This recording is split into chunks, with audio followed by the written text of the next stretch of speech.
On Friday, unfortunately, we had 8 fatalities. We had 8 deceased, that's been the most I've seen in a day. Drownings and people found in the brush. We're averaging about 1 to 2 per day right now of either persons that were found either drowned in the river or they've succumbed to the elements out in the brush because of the heat now that we're going into the summer months. Is it mostly men, women, children? Everything. We've had on Thursday, I believe it was Thursday, they found 3 children, 8, 10, and 5 years old, I believe. Welcome to Eagle Pass, the fastest route between San Antonio and Mexico, and is often referred to as La Puerto de Mexico, or Mexico's door. This small town is at the center of the USA-Mexico border crisis, and the expected end of Title 42 was forecasted to unleash chaos to the already thin resources that protect our border. In a plot twist of events, a federal judge ruled Biden administration must keep expelling migrants at the border under Title 42, and I arrived on the ground of Eagle Pass following a tragic school shooting just an hour away in Uvalde, Texas. To understand and observe the situation at America's southern border, I joined Deputy Constable Hal Bowles in a ride-along through Eagle Pass, Texas. Be sure to like, share, and subscribe. I'm Tara PoAm, and thanks for joining me on the ground at Eagle Pass. Highway 480 or Farm to Market 480. And along here is where we have the border wall. The section that they've put up here all along this area for a couple mile stretch. And I'm going to take you all to an area over here. Up until about a month ago, there underneath the port of entry number 2 there in Eagle Pass, or here in Eagle Pass, should I say, that was like a main hotspot area for crossing. And up until less than about a month ago, the Mexican authorities, Mexican law enforcement has kind of posted themselves there along underneath the port of entry area, and it's kind of discouraged a lot of the crossings right there. But that's the result of that is that it's only moved the people crossing to either north or south, so they're just going around them. But all up and down this area here, this big brushy area, this is a main hotspot for crossing. It's moved over here from the port of entry. It's shifted south here. And the National Guard, they've been telling us they've been having a lot more runners lately, rather than undocumented persons crossing and wanting to give themselves up. That now they're choosing just to straight out run. They don't want to turn themselves in, rather. How long ago was this wall built? Just this year. I want to say pretty much since about January time frame up until now. They finished up over here. You're going to see where the wall finishes in about another mile or so. They've gone up to there. I'm not sure. I think it's because they've run out of material for it, or they're waiting on some more material. But the area where the wall ends, it's right at the edge, the boundary lines of my precinct that I patrol. And back up in this way, right up through here, I'm going to go over there so you guys can see that's kind of become the main crossing area for most people crossing on the southern side of town. This is where the wall ends right there, where you saw. And this is a pecan orchard that's been here for many years. And over here, up in the corner, we're going to drive over there.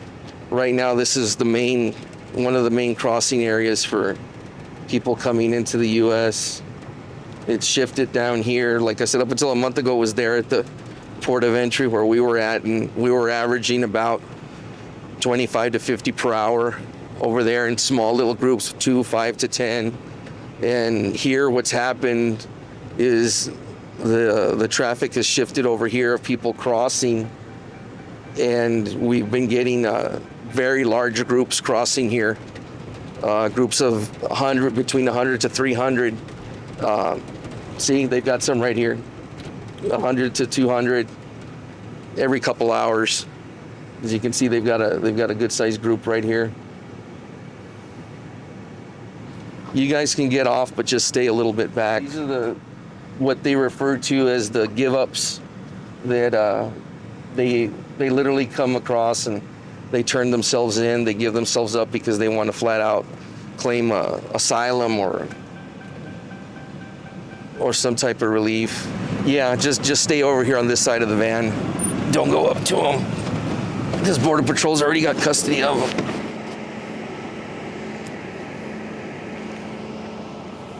Here comes another one. They have to come through an open point in the gate. If they don't open this one, they have to go all the way down to the end over there and then come across through there. So what the fence does is it funnels them into one area, brings them in. So these are still probably stragglers from this group. They're coming. What are the next steps, like the procedure from when they turn themselves over? From here, they'll be transported to Border Patrol custody. Here, they're in Eagle Pass. They're taken to the Border Patrol South Station, and there they'll be processed. And immigration authorities will make the determination whether they'll be allowed into the U.S. or if they'll be removed or deported back to Mexico or to their home country. But that determination isn't made right here. That's made there when they go through the processing phase. They are sending some people back, but the numbers are very small, which they're saying is a very small percentage. The majority of them are being allowed entry in through once they're processed. As you can see, there's still more coming over there. Where have you seen people to be from? Oh, I've seen people from everywhere. I've seen people from all over Central America, South America, all the way from Mexico, all the way to Argentina, Bolivia, Peru, Brazil, Colombia, Venezuela. Dale para allá, muchachos. Dale para allá. ¿De qué país son? Nicaragua. Nicaragua. Gracias. De Cuba. Cuba. Pásale para allá. Different countries. Can you talk through what are the requirements to qualify for asylum? Well, I'm not too familiar with the requirements, but a lot of the people that are coming across, the vast majority of them, upwards of 95% of them, they're all claiming some type of asylum, whether it be a political asylum, which is the main reason, but there's certain criteria that the immigration authorities have that will allow that. Right now, the way the immigration law is set up, people who are from other parts of the world other than just Mexico, which is a policy that's been in place for many years, they're coming across right now and they're claiming political asylum. And for a person to be determined to claim political asylum, well, their case has to be investigated and looked into further. They have to go speak to an immigration judge, and the immigration authorities have to review them on a case-by-case basis. And that's backing up the immigration court system very much. That's why pretty much they're being given a document to allow them into the U.S., to let them have a court date at a certain time. So at first they were telling them between 3 to 6 months to have a court date, and now they're not even, on some I've been told, they're not even putting a date on them anymore, that they'll contact them. And it's very difficult to do that once they're on the interior of the U.S. to keep track of them. But just because of the sheer numbers of people coming across. But right now, as you can see, the temperature's probably nearing about 100 degrees right now. It's very hot. Right now the river is a little low, so there's people crossing. And like I was saying earlier, just here we are Monday. On Friday, we had 8 deceased, coming across. And there's people drowning, men, women, and children. There's people dying in the brush because of the heat. They're getting heat stroke, heat exhaustion, and they're just succumbing to the elements. You can see they're here in the shade. Right now they're trying to, what Border Patrol is doing, they're getting their basic information, their name, what country they're from, their date of birth. And they're getting that information, and once they have that, then they'll transport them to the Border Patrol station for processing. That's about 3 miles from here. So, but this is it right here. This is them crossing. This has become one of the main crossing areas. Is over there, they've got National Guard posted. They've got a permanent posting over there. Like he came over and opened the gate for them to let them in. They have access to these points. But they'll come up and down all along here and Sometimes here, the majority of times they're crossing in very large groups. It looks like here we've got maybe about 50, right about here more or less, from all different countries, all different nationalities, Central and South America. The ones that came through right now were Cubans and Nicaraguans. So you see we got men, women, and children over there, senior citizens, and the weather's very hard on them, especially the older folks. And if they don't have water, or if they're not in some kind of reasonably decent shape, or the kids and the older adults, they can succumb to the heat very easily. And I've seen that so many times. And I've had numerous calls in the past responding to deceased out here in the brush because they just don't carry water with them, or they get lost, and unfortunately they become a fatality due to the elements. So what's happening here now? They're coming with a bus to pick them all up, because it's such a large number of them.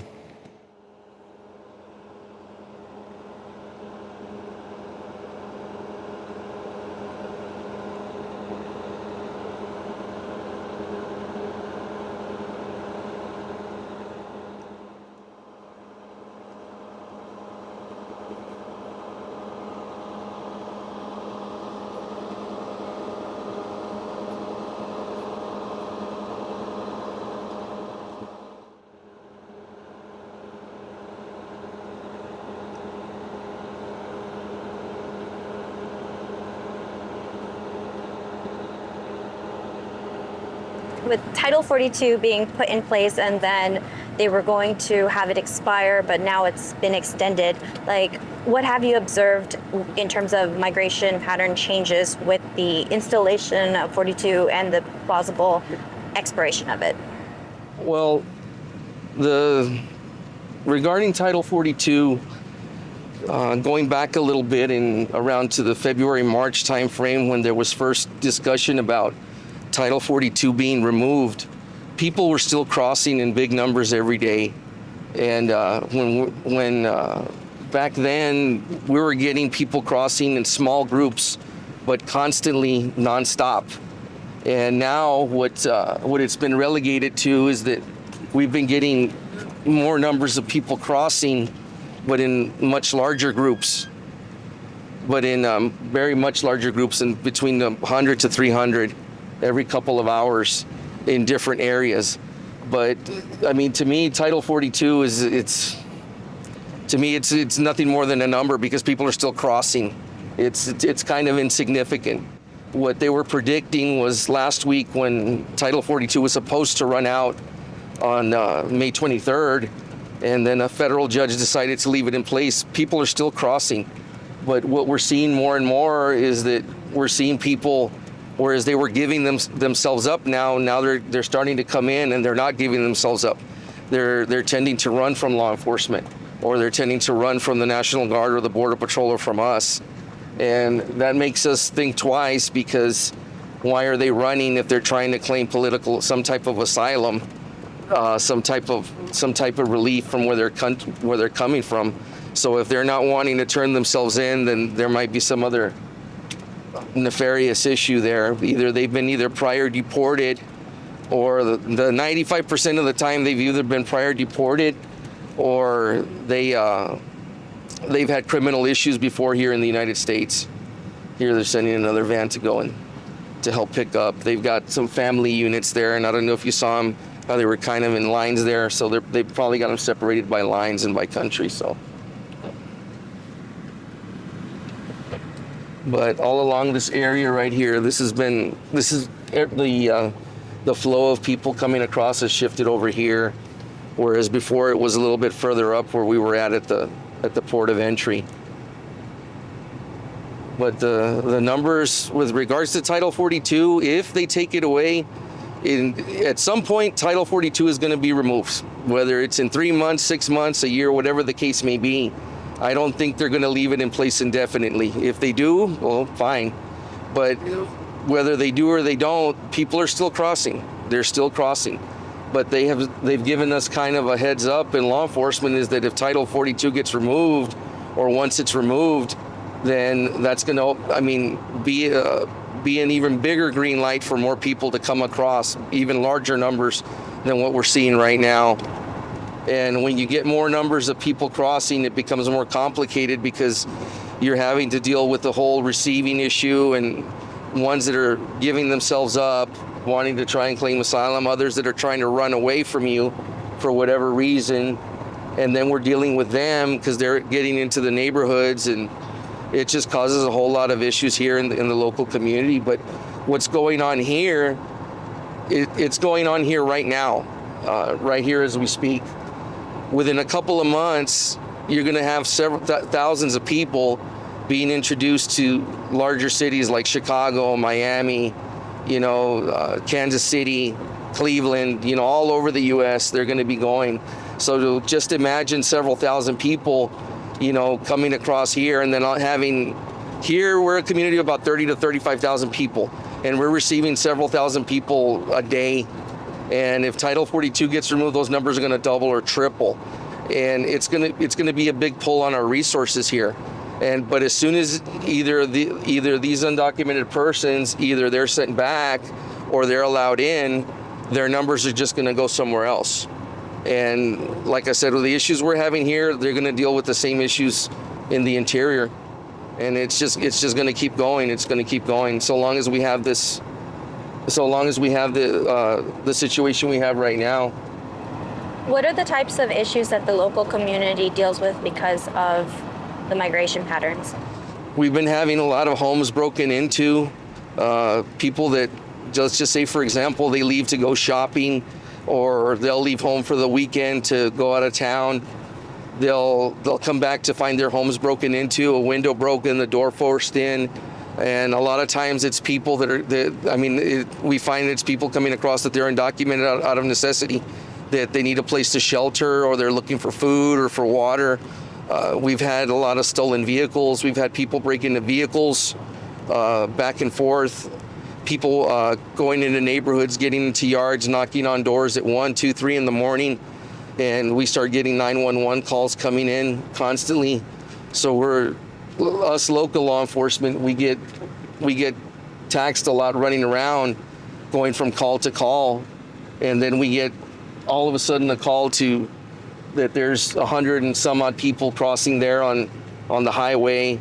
We'll get a 911 call, or we'll get a call that there's 30 people walking through a neighborhood, knocking on doors at 1, 2 in the morning. And then we'll get there, and sometimes they want to turn themselves in, or they'll run. But we've had a lot of vandalism issues arise from this. It's been lots. Those are the negative side effects, the real negative side effects, because they have to do with criminal issues. And then we have to deal with the aftermath, the people that have, property damage or damage to their vehicles, whatever the case may be. And they're left a lot of times to, deal with that and foot that bill. And we have to respond and, make that report for them. And sometimes we go, and sometimes we catch the people, and sometimes we don't.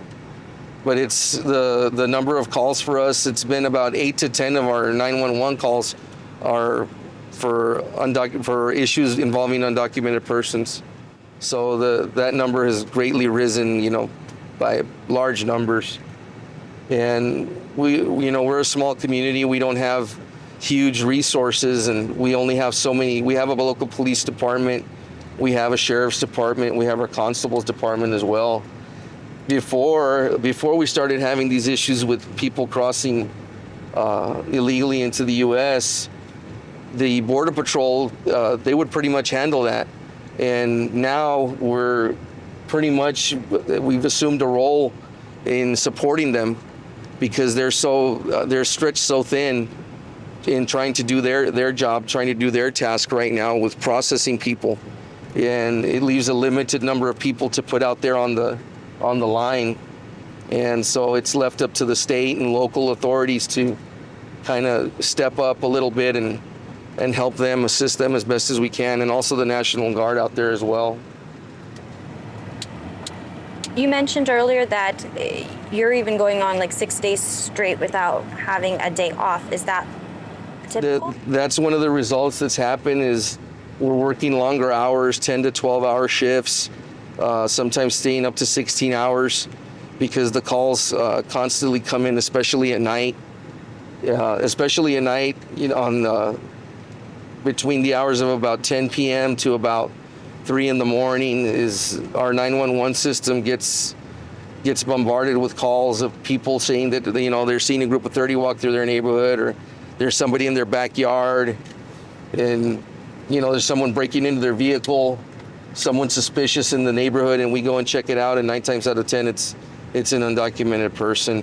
So we're having to go and pick them up and drop them off at the Border Patrol station, and it's just taking up a large percentage of our time.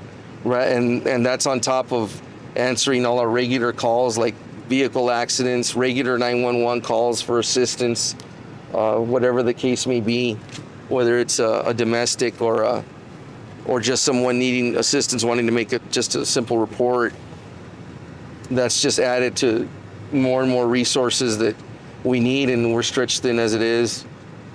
And our officers, our local officers and deputies, they're just being stretched so thin because we're going just from call to call to call.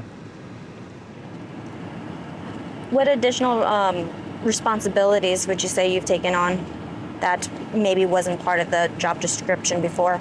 My job description, I'm supposed to be taking care of the local courts. I'm a deputy constable. That's my principal duty. Is we handle the county court and our justice of the peace courts here in Maverick County. That's the main duty of our constable's office. And we handle a lot of what are called civil matters, civil issues, such as evictions, or we investigate property violation issues such as that go to our justice of the peace or county courts. We bailiff the courts, and we enforce the decisions of the justices of the peace. But when there aren't courts going on, then we go back to our main law enforcement function, which is patrolling, which is our primary law enforcement role. And since right now we're just coming out of the time of COVID here in Texas, then during the time of COVID, we were relegated to going back to patrol, and because they were doing a lot of the courts through video conference or teleconference or via Zoom or Skype, because of the COVID issues. And now they're starting to have courts again, but all in that time we got relegated back to our main function, which is patrol, trying to be proactive.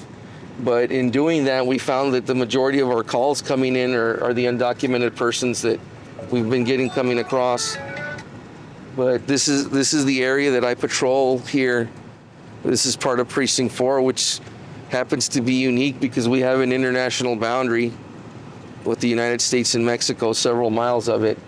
And right all up and down this corridor right here, it's also a main crossing area. And sometimes they cross through here, and sometimes they give themselves up, sometimes they run. And it's just very difficult. We've had numerous persons deceased up and along the river that have drowned. You know, just last month we had that National Guard soldier that drowned, trying to save a couple of people crossing. You know, in days following after that, you know, we've had even more drownings, more people we're finding deceased in the brush. It's just very difficult. We're averaging about 1 to 2 deceased per day. Last Friday I think the most number I've seen we had 8 in one day. And it's very sad because a lot of times the people, when we recover the deceased, unfortunately, a lot of times they don't have any type of ID on them. So the person is left to being either a John Doe or a Jane Doe. And it's very difficult to try and identify the person. If we're lucky enough that we find ID on the person and we can positively ID them, then it's easier for us to contact their consulate, their respective consulate, and then they can contact the families and say, well, you know, unfortunately your family members, you know, they didn't make it, they're deceased. But at least you can give some kind of closure to the families, because we get very many of the people that are crossing that we find deceased. They don't have any type of documentation or any types of ID on them, and it's very hard to identify them. and they just kind of, they just get put in, they just get put in the file, unfortunately. And this includes children. Men, women, and children, all you name it, all ages, males, females, all different nationalities. Over the weekend, we had three. There were three children. I believe there were 10, 8, and 5-year-olds that they found. They found them together, drowned. They were part of a family. Very unfortunate. Very, very unfortunate. This river is very dangerous. It can be very treacherous. People think it's very easy to cross, but it's not.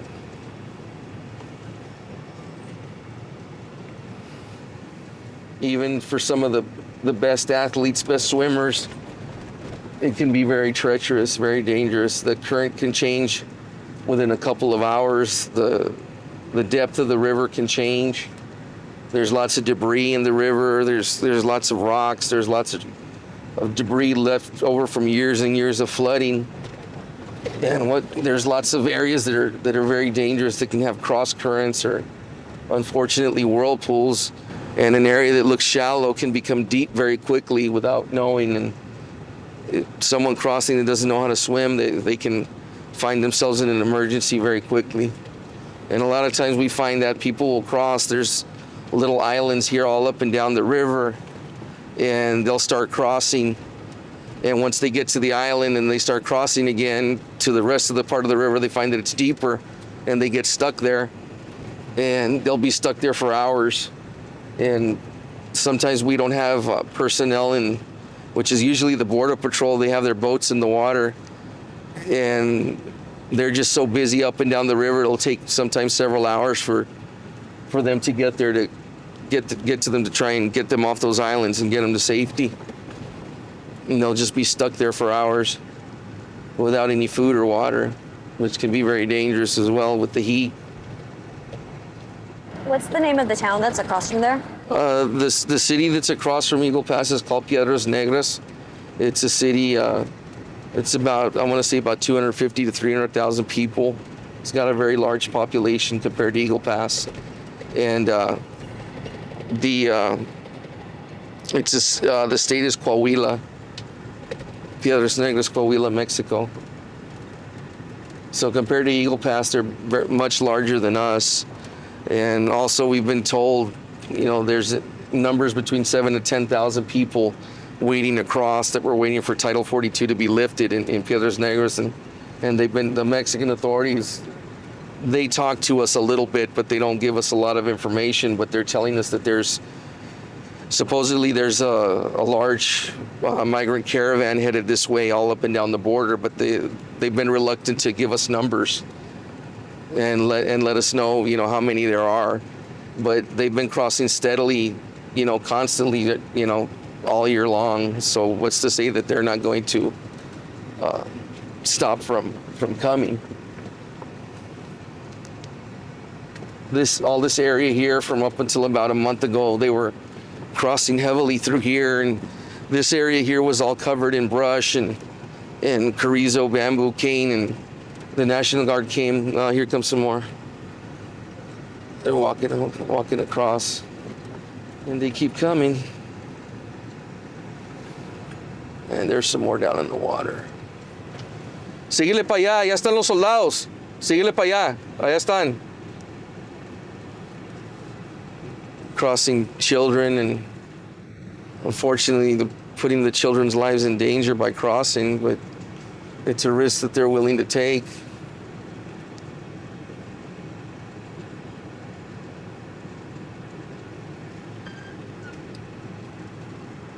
There's some in the water right there. I don't know if they're coming over or not. Yeah, but all up and down here, all this area, well, this train bridge has been here for forever, but it's very deep. When the water comes across, it makes dangerous cross currents and little whirlpools across there, and people tend to get stuck in those areas, and sometimes they just get sucked under and they drown. It gets busier in the evenings all day long. It's just, right now the temperature, it's getting hotter And when the weather tends to get warmer, more people tend to cross. So we're expecting the numbers. It seems as people make their way up from southern Mexico here to the border, and once they get here, they get so many into Piedras Negras, and then they'll start crossing several hundred at a time, all throughout the day and all the way into the evenings. So whereas before we were having constant crossings like every hour, now smaller numbers, like I said, between 20, 30 to 50 per hour in small little groups. Now we're having big groups of 50, 100 to 200, 300 crossing all at the same time. With it seems like a group of like 200 or 300 will cross, and then it'll be calm for about 2-3 hours. Then we'll have another group of a couple hundred come at the same time.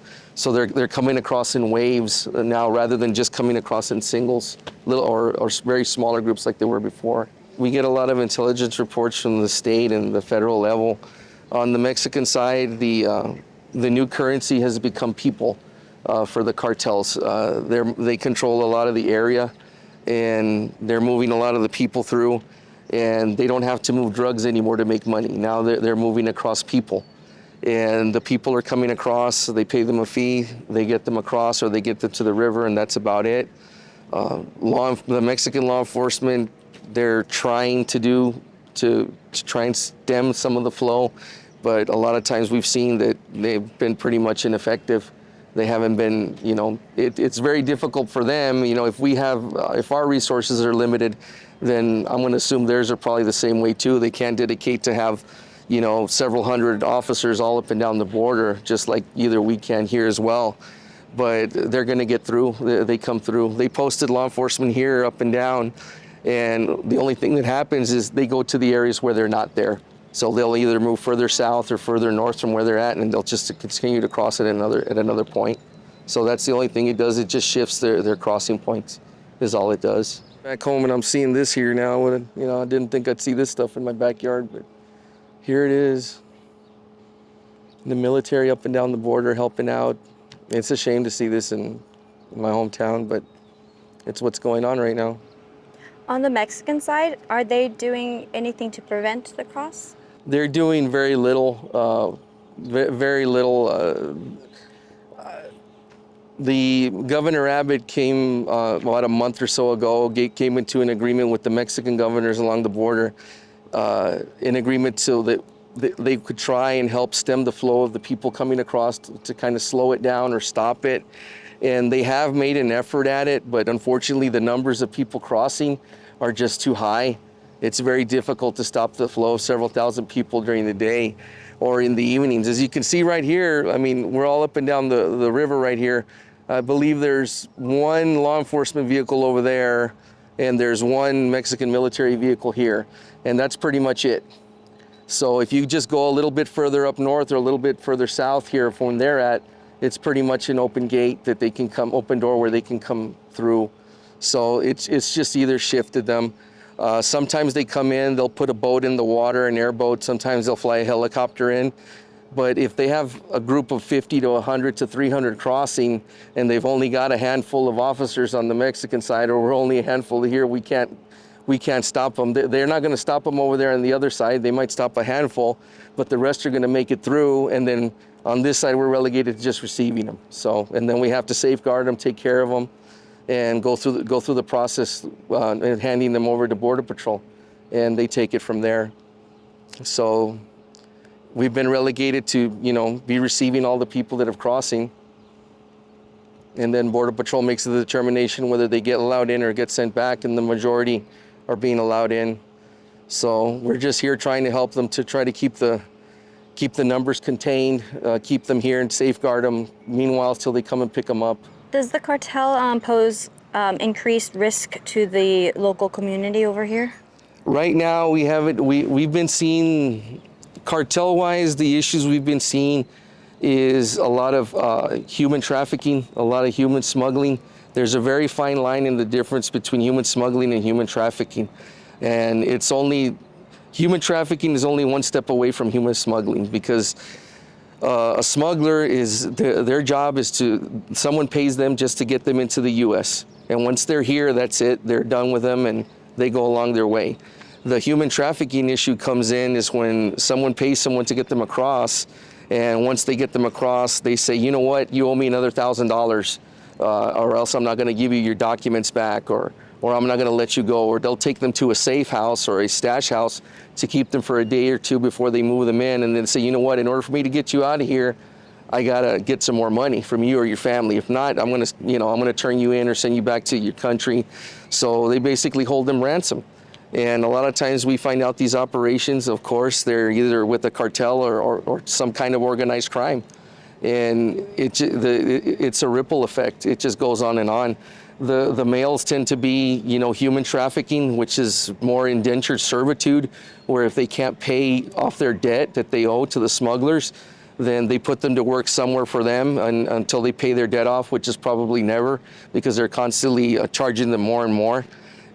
Females, unfortunately, we're finding more and more of them get pushed into the sex trafficking trade, either to become prostitutes or also indentured servitude as well.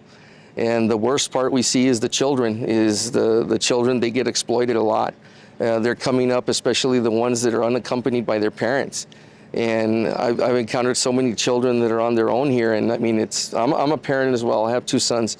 And it hurts to see children crying, coming across. And then I start talking to them and they tell me what they've been through. They're pretty much making a journey of several thousand miles on their own. There's parents entrusting their children's lives to a complete stranger for a fee, and who knows what could happen to them. They could be with them for several weeks to a month till they get them across here. And I mean, we get all levels of law enforcement, whether it's federal, state, local.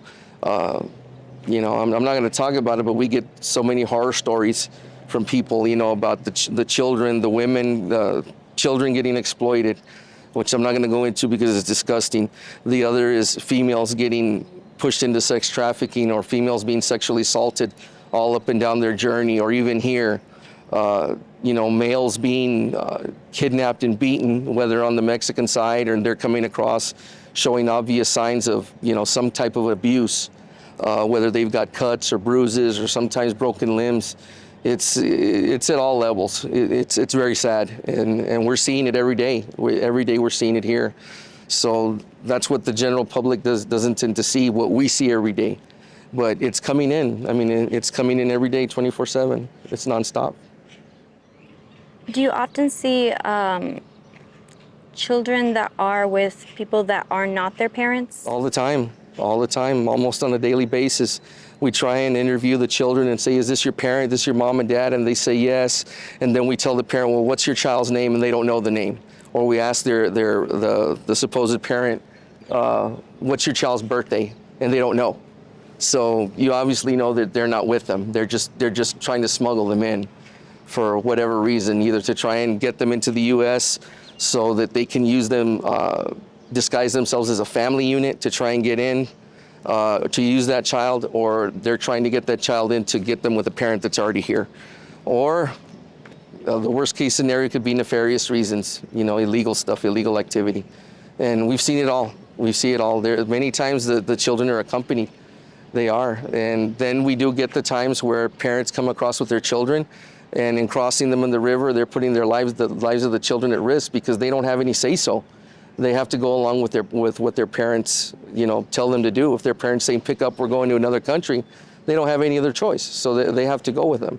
And they're crossing them across this international boundary here, and they're putting their lives at risk.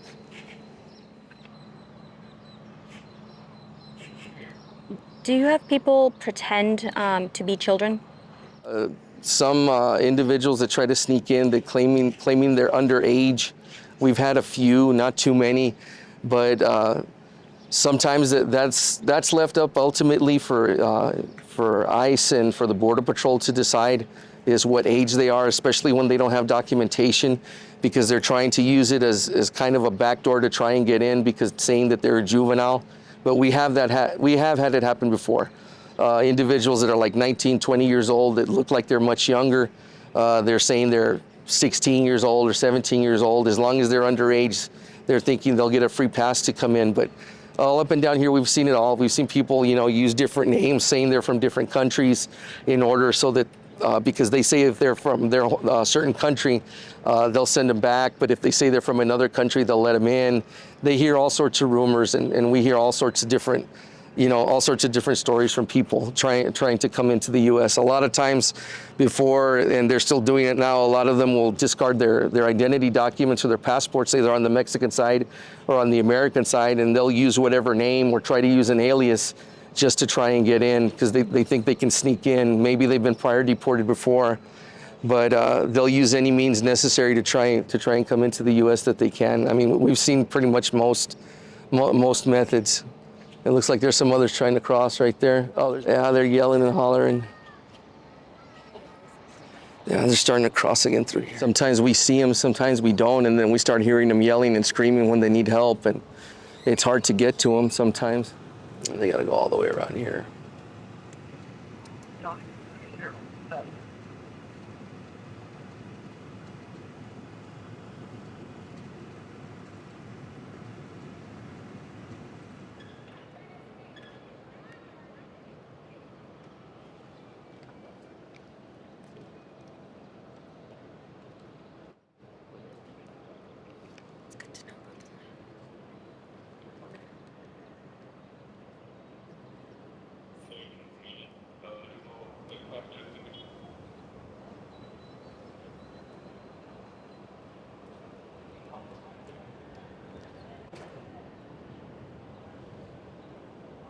They'll come up through here. You'll see them.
Ayaw, dale, da poquito caliente, pero dale poquita agua.